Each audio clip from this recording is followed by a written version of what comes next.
Hey guys, so you can consider this your big reveal of our new set here, which I have to say, we are very proud of. Extremely proud of. And if you don't like it, I don't really care. Yeah, I don't want to hear a word. Look, we've got awesome guests already lined up, some people that you may or may not recognize, and Crystal actually found, let me see, get out of the way here. Me! Crystal Ball found me! You remember me? Right? Poop Soggy Sog, your favorite former Rising fanboy. Ryan Bakunin. We bonded for about 15 seconds back in March of 2020, just before COVID struck and sent the country spiraling into apocalyptic madness. You remember me? Me? From the Bell House in Brooklyn at the big book release party for A Populist's Guide to 2020 when Crystal signed my book. Brian, we are so glad to have you as an amazing fan. I'm still amazing, but no longer a fan. Because unfortunately for you both, after I finished your footnote-free book, I read 2 other books. Wilhelm Reich's Mass Psychology of Fascism and The Road to Unfreedom by Timothy Snyder. Those books made me a little more conscious of what your show was actually the rising of. Reading these 2 books reminds us that Mussolini and Hitler and Stalin and Trump justified their regimes in the name of anti-establishment populism. Isn't that neat? We are going to drain the swamp of corruption. Hail Trump! Hail our people! Hail victory! Because it's got to be war. The stakes are just too high. The battle is literally existential. It's got to be war. Anybody on the left who's considering working with anyone on the right is literally a Nazi enabler. It's got to be war. But I am sorely disappointed. I have been promised a fascist authoritarian coup directed by Vladimir Putin himself for 4 years now, and I'm getting a little impatient, waiting to see how it all goes down. Anti-establishment populism is not the answer to defeating fascism. Art and music and righteous indignation and laughter and love and fun are. I have arrived to not introduce myself really as much as not me, us, that we all seem to have forgotten since COVID. But remember that slogan and remember that fun we were all having? Yeah. Well, you don't seem to have remembered it on your show, so I have come to force the fun. Thankfully, I'm not going to be doing this alone, since I'll be joined by a producer and co-host to hold me accountable, who always gets the party started and has kept it going since the dawn of jazz. Very excited. The disco to Crystal's ball. Crystal, would you please introduce your sister? Over on my side, I've got... That's right, Crystal Ball. You got me. Me. Your sister, Disco. Some may remember you, Crystal, from your time at MSNBC. But everyone remembers me, Disco Ball. From the nights out dancing away our sorrows. Crystal Ball may have failed to see the future, but I, Disco Ball, have always won the now. Through 2020, Ryan and I have watched you rise, and then we've watched you crumble into breaking points. Since you have consistently failed to rise us up and above, from here on out, We'll be getting down. See. You and too much of the Twitter left have us wallowing in despair and disempowerment. You offer lots of outrage and almost no vision or strategies for how we can overcome white supremacist patriarchal capitalism. So we intend to put a stop to that by inviting not only academics and authors on to get down to the details, but artists and activists to reimagine and come up with new solutions for building a more just, democratic future together. Because we're not on Earth to just get high. We insist on getting down. Crystal Sauger. Very excited. Now that your rising has sunk and your points have all been broken, Disco and I have arrived to get down. You know, the reason we've started getting down is because most lefty pundits, podcasters, and streamers we watch don't seem to offer many solutions for how to stop fascism and strengthen democracy. And that's because most seem to want nothing to do with the culture war. We are kind of sick and tired of the fucking culture war. There's culture war all the time. I hate the fucking culture war. Like, make it stop. I try as best I can to avoid it at all costs. You know, to the extent that I weigh in on it every once in a while, it's like in a half-joking way. I never seriously engage in whatever culture war. Most haven't realized that when we, the party people, win the culture war, the nightmare of conservatism will end. It's time For we the people who could no longer stand watching the planet burn, who recognize that some Democrats are actually Republicans, and that the Republican Party is the most dangerous organization in human history. which must be destroyed if life on Earth is to survive, and that we need to flood the government with more Democrats like these. It's time for Not me. us to stop hiding from the culture war and try a new approach, winning it. We're not going to win the culture war by debating fascists that most people have never heard of until you debate them, like some people do. Or by joining fascists like Hey, Crystal went on my old boss's Tucker Carlson show. I just feel like I've seen this movie Nazis. before. This is It's the very fast. familiar, isn't it? her friend Glenn Glenn Greenwald, Greenwald, and Jimmy Dordu. That's how scared they got. Were you? That's how scared. Here on Getting Down, while we're definitely going to be critical of the fascists and the fraudulentists, that is not going to be our main objective. Instead, we have a constructive solution to ending the grave threats to our democracy and survival of life on Earth. Our mission is Nazi democracy. Roving voter registration drives and rallies for progressive candidates Disguised as raves and music festivals that happen all over red and purple states throughout 2022. because fun is more powerful than guns. What liberals and leftists have been doing up until now hasn't been working. We've failed to replace awful Democrats with justice Democrats. And we failed to bring the fascist death cult that is the GOP to its end. So instead of doing everything we've done up until now, Most of which has failed. let's try politically weaponizing music festivals. We want to talk to musicians, artists, and filmmakers, venue owners, and event planners about how to make Not Me, Us Fest democracy parties happen as often as possible Until these direct action, progressive political rally raves are happening all over red and purple America. So if you're a musician, artist, filmmaker, venue owner, and or event planner who loves democracy and hates fascism, who wants to save the planet rather than trashing it, we desperately want to hear from you and strategize with you about how to manifest Not Me, Us Fest democracy parties right here on Getting Down. So please reach out. Leave a comment below or find links to our social media below to hit us up. Because nobody in leftist spaces online seem to be talking to you. People who make the films and write the songs that shift people's consciousness toward progress. The people who inspire us to fight fascism. We recognize the intrinsic, unique, and sacred power artists and party people have to elevate consciousness that the reactionary right will never have. Southern trees Get her off that stage. bear strange fruit. Conservatives have waged a relentless culture war against the very people who have created American culture ever since the feds arrested Billie Holiday for singing Strange Fruit.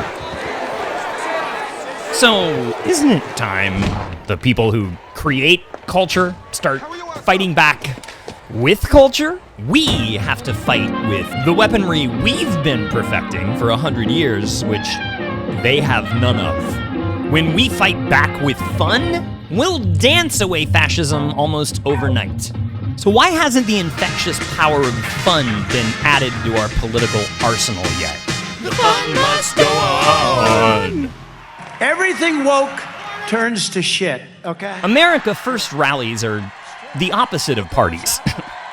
But for people in battleground states, they satiate the urge to be part of something that seems transgressive and rebellious and anti-establishment. Rural America spoke up when they elected Trump. This is my country. This is also my country. You guys didn't win the culture war. He's right. We didn't win the culture war, even though the white soldiers on our side of that culture war are the most treasured and beloved white people in the world. From the king of country, Willie Nelson, seen here joining hands with civil rights leader Reverend Barber at a rally for voting rights in Texas a few weeks ago, to the queen of country, Dolly Parton. And of course, Black Lives Matter. Do we think our little white asses are the only ones that matter? No.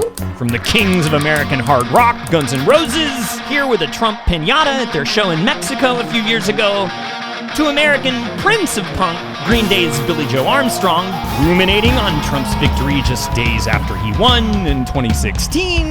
We made a lot of cultural progress when it comes to gay marriage, climate change, and healthcare, gender identity, and the blowback from that is this sort of white nationalist movement that Donald Trump started. I think he grew a monster. It seems pretty terrifying right now. Yes, Billy Joe, it is terrifying because, as the Trump Nazi insists, You guys didn't win the culture war. neither you, Guns N' Roses, Willie, nor Dolly, Everything's beautiful. the white Americans whose music have shaped and defined white America for over 50 years, won the culture war. You guys didn't win the culture war. But then again, has he? America First isn't going away. We're going on tour. Will MAGApalooza win the culture war? So we're starting these America First rallies and we're gonna take them across the country. Super spreader circuses of unfun! I'm so excited! Everyone thinks you're crazy. I don't think you're crazy. People think you're a pedophile. I don't think you're a pedophile at all. I don't think he's a pedophile at all. MAGApalooza isn't just a rally. It's the alt-right war on big fun. From the lakes of Minnesota to the hills of Tennessee. I'm running to stop fun.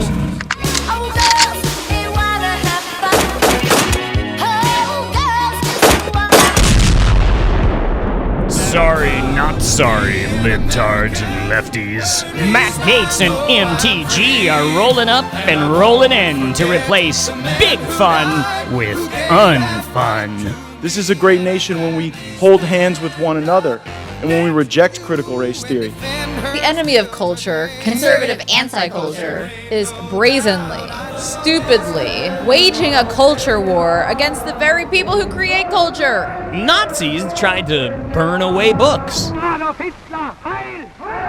Jim Crow Christians tried to burn away the Beatles. Then we urge you to take your Beatle records, pictures, and souvenirs to the pickup points about to be named. They will be destroyed in a huge public bonfire at a place to be named. And a racist, homophobic DJ in Chicago once tried to demolish disco.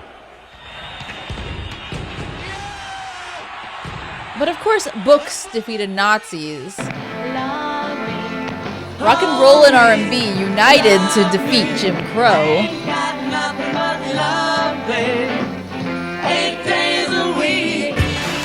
And they never demolished disco. Wow, this is so good I could kiss David Bowie. We win every battle. You guys didn't win the culture war. The creators of culture would just win the war against culture if we fought. The problem is, we're not fighting. We are kind of sick and tired of the fucking culture war. There's culture war all the time. I hate the fucking culture war. Like, make it stop. This is not about diversity anymore, Tucker. It's about perversity. We are celebrating perversity in America. They're trying to degrade us. If we refuse to fight in the war that they're waging, You know, I try as best I can to avoid it at all costs. then, of course, the fascists win. But if Hitler just wanted to make Germany great and have things run well, okay, fine. And when the fascists win, all the fun comes to an end. Unless this is your idea of fun. The 20th century's MAGApalooza, back when they were Germany first rallies. When the Nazis took power, unfun events like these replaced all the big fun good times Berlin was internationally renowned for, like these. Babylon Berlin's brilliant reenactment of what nightlife was like in Berlin before the Nazis took over and purged all fun. Once fascists take power, they eliminate big fun good times, like these. Will unfun conservative anti-culture kill big fun in the 21st century? This is the very definition of totalitarianism. In 2022, will the headliner of MAGApalooza, the king of unfun, kill not me, us? Will America First unfun kill people first big fun? I'm running to stop fun. Beyonce says, let's make 2022 the year big fun strikes back. So that in a very short time from now, in battleground states near and far, we, not me, will win the culture war. Here's just a tiny fraction of the people, fans, and organizations who've publicly supported democracy and denounced Trumpism over the past 5 years. The allied forces of the culture war. My father has strong convictions. And here are the Axis powers. The folks who will most definitely be the supporting headliners of MAGApalooza, since these people have made multiple public statements over the years opposing the anti-democracy ideology of these people. These people aren't just gonna stand idly by as these people retake the House and Senate to destroy what's left of our democracy and planet in 2022, right? Getting Down has arrived to remind the big fun party people in this list of their overwhelming cultural power, explicitly and especially when united as allies against the talentless, unfun Axis powers over here.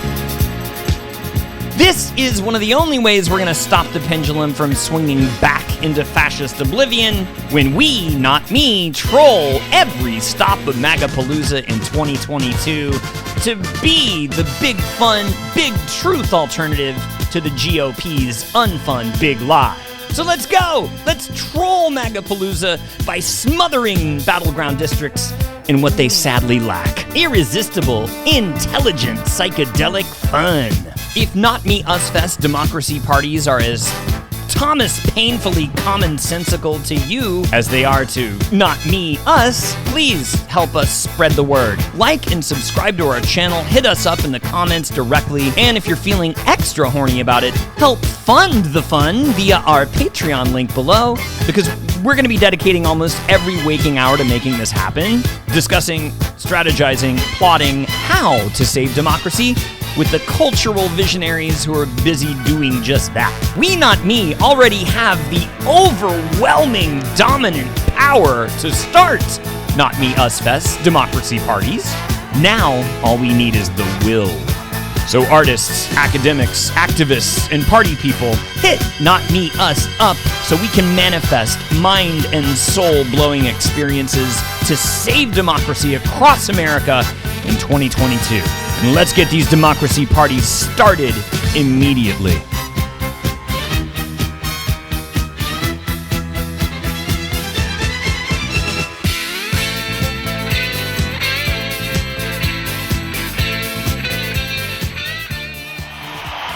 Do what anti-racist, anti-fascist, pro-love and justice, good trouble music has always instructed us to do. Let's dance away fascism. Let's play away evil. Let's love away hate. Over 50 years ago, Janis Joplin shared her vision of what music festivals should have become. These festivals, a lot of groups are contributing their services, and they're going to give all the bread to peace candidates, you know. That vision of throwing festivals to elect peace candidates, a politically weaponizing festival culture tragically died with her. A proper master at work right about now. You're locked in to the sounds of the G that is the Blessed Madonna. We've got to remind people what anti-fascist democracy feels like. Music festivals, the place the most people are most likely to become psychedelically encouraged, are revolutionary opportunities that could and should become the Trojan horse that could flip red to blue in the least likely places all over the country, especially in 2022.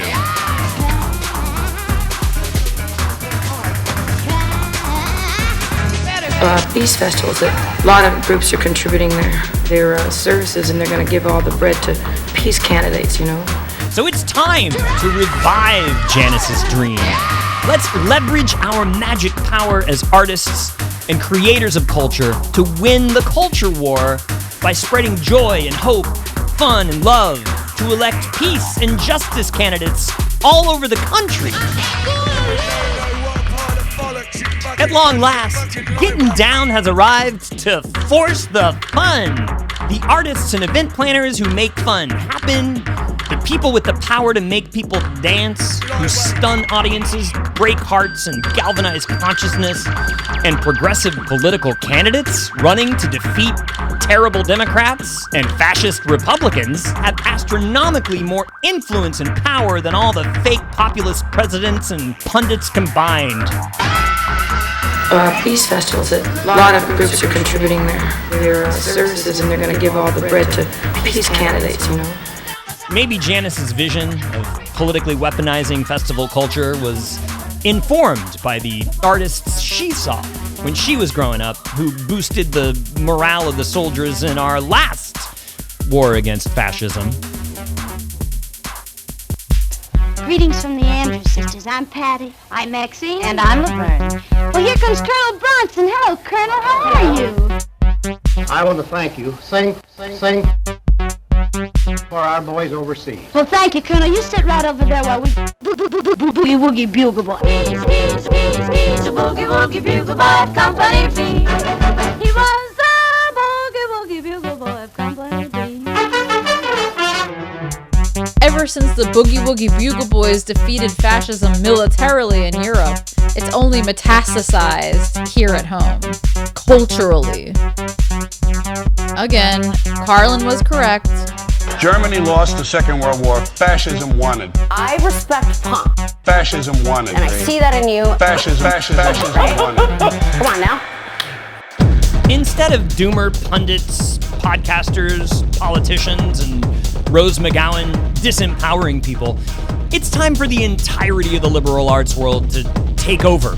From filmmakers to code writers, from musicians to comedians, from actors to academics, to find a way to help us safely flood red and purple America in 2022 with consciousness-expanding alternatives to MAGA-palooza. We love you because you are us. So help us manifest Not Me, Us Fest democracy parties all over red and purple states to expand an actual Democratic majority in both chambers just by doing what you do, spreading your beautiful magic power. Good Trouble festivals, direct action democracy parties. Not Me, Us Fest democracy parties.